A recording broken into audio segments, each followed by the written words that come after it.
Hi everyone. நம்ம காணும் பொங்கலுக்காக வெளியில் போயிட்டு வந்தோம்ல, நம்ம ஒரு அணைக்கட்டை பார்த்துட்டு வந்தோம். அதுக்கப்புறம் நாங்கள் போகலான்னு டிசைட் பண்ண இடம் வந்து போகோலேண்ட். அங்கே வந்து நிறைய என்டர்டெயின்மெண்ட்டான இடங்கள் நிறைய இருந்தது. ஆக்சுவலி நாங்கள் என்ட்ரன்ஸ் ஃபீஸு பர் பர்சன் 600 அப்படின்னு சொல்லியிருந்தாங்க. இந்த போகோலேண்ட், விஜிபி அந்த இடத்துலலாம் வந்து ஒரு ஃபேமிலியாக போகிறேன்னா அந்த இடத்துல நான் வேடிக்கை பார்க்க மட்டும்தான் செய்வேனே தவிர்த்து அங்கே இருக்கிற விளையாட்டெல்லாம் விளையாடுற பர்சன் நான் கிடையாது. எனக்கு பிடிக்காது. ஏன்னா அதில் நிறைய ரைடெல்லாம் இருக்கும். அது வந்து நமக்கு செட் ஆகாது இது எல்லாமே. அது மட்டும் இல்லை, அங்கே நிறைய வாட்டர் ஃபால்ஸ் எல்லாம் இருக்கும். அதில் வந்து அந்த வாட்டர்லலாம் நம்ம மூழ்கி விளையாடுற மாதிரியான விஷயங்கள் எல்லாம் இருக்கும். அதெல்லாம் நமக்கு செட்டே ஆகாது. நான்லாம் அந்த மாதிரி தண்ணியிலலாம் போய் விளையாடுற டைப் கிடையாது. அதனால நான் வேணான்னு சொல்லிட்டேன். இதே சிஸ்டர்ஸ் எல்லாம் வந்திருந்தாங்கன்னா சிஸ்டரெல்லாம் என்ஜாய் பண்ணுறத பார்த்துட்டு உக்காந்துட்டு இருந்திருப்பேன். அந்த மாதிரி இருக்கிறனால நான் வேண்டான்னு சொல்லிட்டேன், அவங்கெல்லாம் வராதனால. இந்த தண்ணியிலலாம் கொஞ்சம் இறங்கி விளையாடணுன்னா தண்ணி கொஞ்சம் சுத்தமாக இருந்துச்சுன்னா நான் கொஞ்சம் என்ஜாய் பண்ணுவேன். லைக் நான் பாருங்கள் வீடியோ டேம் போனோம். அந்த தண்ணியிலலாம் நடக்கும்போது நல்லா பீஸ்ஃபுல்லாக ஃபீல் பண்ணேன். அந்த இடம் ரொம்ப பிடிச்சிருந்தது. ஆனால் இந்த இடத்துல அந்த தண்ணியோட ஸ்மெல்லு அப்படியே வெளியிலே ரொம்ப அதோட ஸ்மெல் ரொம்பவும் மோசமாக இருந்தது. அதனாலே நான் உள்ளார போகவே வேண்டாம் நிறுத்திட்டேன். அதுக்கு பக்கத்துலேயே வந்து இந்த கருடா பார்க்குன்னு ஒன்று இருந்தது. நிறைய பேர்ட்ஸ் எல்லாம் இருந்தது. நீங்கள் பார்த்துருப்பீங்க, அந்த பேனரில் இருந்த எல்லா பேர்ட்ஸுமே இருந்தது. பார்த்துட்டே போகும்போது அந்த இடத்துல நிறையா ரோஸ் ஃப்ளவர் இருந்தது. அதையும் அம்மா பறித்து தலையில் வச்சுக்கிட்டாங்க. ரொம்ப நல்லா இருந்தது. அந்த இடத்துல போகிறதுக்கு என்ட்ரன்ஸ் ஃபீ பர் பர்சன் 300. அது ஓகே, அது போகலாம். ஆனால் பேர்டை பார்க்க போகிறதுக்கு ஒரு 150ன்னா ஓகே. 300ன்றது கொஞ்சம் ஓவர் தான். ஆனால் செலவு பண்ணி போய் பார்க்கணுன்றவங்க போய் பார்க்கலாம். அந்த மாதிரியான பிளேஸ் தான் அது. அதுக்கப்புறம் பக்கத்தில் போட்டிங்கும் இருந்துச்சு. இது ரொம்பவும் செமையான ஊர். இந்த பக்கம் ஊரோடவே அப்படியே ரோடோடவே அட்டாச் ஆகிருக்கும் இந்த தண்ணியெல்லாம். அந்த மழைக்கு அப்புறம் இந்த இடத்துல நிறைய தண்ணி நிரம்பி இருக்குது. இதுக்கு முன்னாடியெல்லாம் இந்த இடத்துல கொஞ்சம் தண்ணி இல்லாமலாம் இருக்கும். அதாவது சீசன் தண்ணி வந்துடும். அதுக்கப்புறம் வந்து கொஞ்சம் ட்ரையாக ஆகும். இந்த இடத்துல வந்து நிறைய தாமரை, அல்லி அப்படின்னு விதவிதமான பூக்கள் எல்லாம் பூத்து இருக்கும். அதுவும் தண்ணியில் இருக்க நீர் வாழும் செடிகள் எல்லாம் நிறைய இந்த இடத்துல இருக்கும். பார்க்கவே இந்த இடம் எப்போ போனாலும் இந்த இடத்துல செம்ம அழகான இடம் இது. அவ்வளோ சூப்பராக மெயின்டைன் பண்ணிகிட்ருக்காங்க. நாங்கள் ஒரு 10 இயர்ஸ்க்கு முன்னாடி இந்த இடத்துல வந்து நிறையா பார்க்கு மாதிரியெல்லாம் இந்த இடத்துல இருக்கும். அந்த இடத்துல நாங்கள் போயிருக்கோம். அதுக்கப்புறம் ஆக்சுவலாக என்னடா இவங்க 10 இயர்ஸு 5 இயர்ஸ் 7 இயர்ஸ்ன்னு இயராக சொல்லிகிட்ருக்காங்கன்னு. ஆக்சுவலாக நாங்கள் 5 இயர்ஸ்க்கு முன்னாடி நிறைய இடங்களுக்கு சுற்றி பார்த்து இருந்திருக்கோம். அதுக்கப்புறம் தான் சிஸ்டருங்களோட மேரேஜ், அதுக்கப்புறம் பாப்பாங்கெல்லாம் பிறந்தது, அவங்களெல்லாம் பார்த்துக்கிட்டு அப்படியே போயிடுச்சு. அதுக்கப்புறம் என்னோடய ஸ்டடீஸ்க்காக நான் வெளியூர் போனது.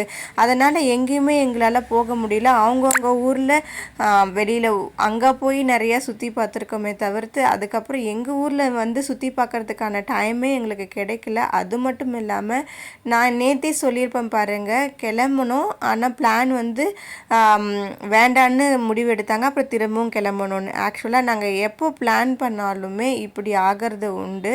அதனால தான் பிளான் பண்ணாமல் சட்டுன்னு கிளம்பிடுவோம். இதுக்கு ஒரு உதாரணம் சொல்லணுன்னா, நான்லாம் 8th ஸ்டாண்டர்ட் படிக்கும்போது நாங்கள் வெளியூர் போகிறதா முடிவு பண்ணுவோம். அப்பா தான் வந்துட்டு எல்லாமே வந்து ரெடி பண்ணுவாங்க. அப்பா தான் எல்லாரையும் கூட்டிகிட்டு போகணுன்னு முடிவு எடுப்பாங்க. அது அநேகமாக எங்களோட காது குத்தின்னு நினைக்கிறேன். அந்த டைமில் தான் வெளியூர் போகலான்னு கூட்டிகிட்டு போகலான்னு இருந்தாங்க. திடீர்னு ஏதோ ஒரு காரணத்தினால கேன்சல். திடீர்னு அப்புறம் கிளம்பிட்டோம். இப்படி தான் வழக்கம் எங்கள் வீட்டில். அதனால எக்ஸ்பெக்டேஷன்ஸ் எங்கள் ஊருக்கு போனாலும் நாங்கள் வைக்க மாட்டோம். ஏன்னா எங்கள் அப்பா எப்போ முடிவு பண்ணி அவராக எப்போ ஃபைனலைஸ் பண்ணி கடைசியாக சொல்கிறாங்களோ அப்போ தான் நாங்கள் வந்து எல்லாத்தையுமே ரெடி பண்ணுவோமே தவிர்த்து முன்கூட்டியே எதையும் பண்ணுற வழக்கம் எங்களுக்கு கிடையாது. அதாவது இப்போது பெரிய ட்ரிப்பு போகிறோம் அப்படின்னா அதுக்கு 2 days before or 3 days before சொல்லுவாங்க. மற்றவங்க வீட்டிலலாம் 1 month பிஃபோரே 10 days பிஃபோரே சொல்லுவாங்கள்ல. அப்படியெல்லாம் எங்கள் வீட்டில் நடக்கவே நடக்காது. நாங்கள்லாம் ஒரு இடத்த சுற்றி பார்க்க போகும்போதும் நம்ம இப்போ போன வாட்டி வந்தபோது இது கொஞ்சம் வித்தியாசப்பட்டிருக்குல்ல, இந்த வாட்டி வரும்போது இதெல்லாம் நல்லா பண்ணியிருக்காங்க அப்படின்னு நிறைய வந்து பழைய விஷயங்களை கூட ரிலேட் பண்ணி பேசுவோம். அப்பா ஊரோட டைமில் இந்த ஊரெல்லாம் எப்படி இருந்தது, அதுக்கப்புறம் இதோட ஊரோட ஹிஸ்ட்ரி என்ன, அதை பற்றியெல்லாம் நிறைய டிஸ்கஸ் பண்ணி எங்களுக்கு வந்து சின்ன வயசுலேருந்தே நிறைய கதைகளையும் சொல்லுவாங்க. இதுக்கெல்லாம் இப்படி இருந்ததுன்னு எங்கள் அப்பா எக்ஸ்பிளைன் பண்ணுறதுல ரொம்ப பொறுமை, ரொம்ப டீப்பாக எக்ஸ்பிளைன் பண்ணுவார். அப்படியெல்லாம் எங்கள் ட்ரிப்பு சுவாரஸ்யமெல்லாம் போயிருக்கு. அப்புறம் இந்த பஸ் ஸ்டாண்டு வந்து பாண்டிச்சேரி பஸ் ஸ்டாண்டு செமையாக மாறி இருக்குது. ரொம்ப மோசமாக இருந்துச்சு நான் காலேஜ் போகிற டைம்லலாம். இப்போ சூப்பராக பண்ணியிருக்காங்க. நாங்கள் இப்போ வந்திருக்கிறது ப்ரொவிடன்ஸ் மால். இது கூட 7 years பிஃபோர் கொஞ்சம் வித்தியாசமாக இருந்தது. இப்போ நிறைய வந்து ஷாப்ஸ் எல்லாம் நிறையா இருக்குது, மக்கள் நிறையா இருக்காங்க. அப்போல்லாம் வந்து மக்கள் ரொம்ப கம்மியாக வந்திருந்தாங்க. இப்போது வந்து நிறைய பேர் வராங்க. அந்தளவுக்கு டெவலப் ஆகிருக்கு. இந்த இடத்துல நிறைய டெவலப் ஆகிருக்கு. நிறைய வந்து இந்த ட்ரெண்ட்ஸு மேக்ஸ் எல்லாம் நிறைய இந்த ஊரில் இப்போ வச்சுருக்காங்க. நான் காலேஜ் படிக்கிற டைம்லலாம் இதெல்லாம் இல்லவே இல்லை. இப்போ வந்திருக்கிறத பார்க்கும்போது ரொம்ப சந்தோஷமாக இருக்குது. ஏன்னா நான் பெங்களூரில் வந்து படிக்கும்போது அந்த இடத்துல வந்து நிறையா மால்கள் எல்லாம் எங்களோட காலேஜ் ஹாஸ்டலில் அந்த மந்த்லி ட்வைஸ் வெளியில் கூட்டிகிட்டு போயிடுவாங்க. காலேஜ் பஸ்ஸில் போயிடுவோம். செம்மையாக இருக்கும். நிறையா மால் நிறையா விசிட் பண்ணியிருக்கேன் நான் அந்த இடத்துல. எங்கள் ரூம்மேட்ஸ் கூடலாம் சேர்ந்தேன்னா ரொம்ப ஜாலியாக அட்ராசிட்டிஸ் ரொம்ப அதிகமாக இருக்கும். எனக்கு இந்த ஊரில் இந்த மாலை பார்த்தோன்னே எனக்கு ரொம்ப ஹாப்பியாக ஆயிடுச்சு. அதோட நினைவுகள் நிறைய வந்தது. இந்த இடத்துல வந்து நிறைய கூட்டம் அதிகமாக இருக்குது. இருக்காத பொருட்களே இல்லை, எல்லா பொருட்களையுமே கொண்டு வந்து வச்சுருக்காங்க. நிறைய ஆஃபர்ஸ் மேக்ஸில் போயிருந்தது, ட்ரெண்ட்ஸ்லேயும் நிறைய ஆஃபர்ஸ் இருந்தது. இந்த இடத்துல பொங்கல் செலிப்ரேஷனுக்காக முன்னாடி நிறைய டெக்கரேட் பண்ணி வச்சுருக்காங்க. 90s கிட்ஸுக்கிட்டெல்லாம் பேக்கெட் மணி கொடுத்தா அவங்கெல்லாம் அதை சேமித்து வச்சு பேரண்ட்ஸ்க்கு என்ன வாங்கி கொடுக்கலாம் அப்படின்னும், நம்ம வந்து இந்த வருஷம் நம்ம மிஸ் பண்ணதை அடுத்த வருஷம் வாங்கிக்கலான்னு மணி சேவ் பண்ணி வச்சுருப்போம். ஆனால் இங்கே வந்து பார்த்ததுக்கப்புறம் ஒரு விஷயம் நினைவுக்கு வந்தது. என்னென்னா, இந்த ஜென்ரேஷனில் இருக்க பசங்க எக்கச்சக்கமாக வந்து இந்த இடத்துக்கெல்லாம் சுற்ற வந்திருக்கிறதெல்லாம் பார்க்கும்போது, நம்மளெல்லாம் அந்த டைமில் வெளியிலே விடலையே, நம்மளாம் இந்த மாதிரி வெளியில் போய் சுற்றி பார்க்கறதுக்கான சான்ஸே இல்லையே அப்படின்னுன்ற விஷயங்கள் கொஞ்சம் பார்க்க பொறாமையாக இருந்தாலும், அந்த காலகட்டத்துக்கு அந்த மாதிரி விஷயங்கள் நல்லது.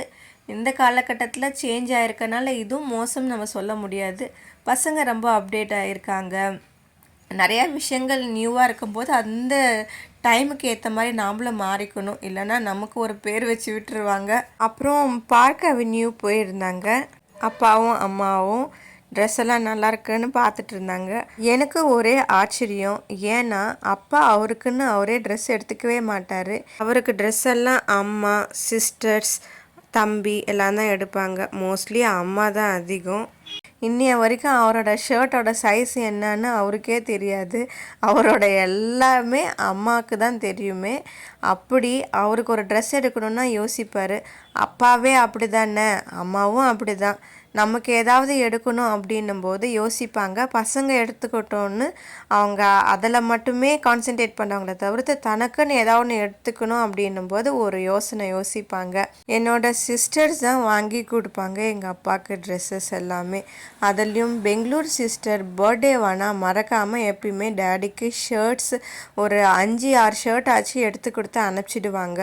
அவருக்கு ரொம்ப சந்தோஷம் என் சிஸ்டர் ட்ரெஸ் எடுத்து கொடுக்கறதில்ல. அப்ஜெக்ஷனே இல்லாமல் வாங்கி போட்டுப்பார்.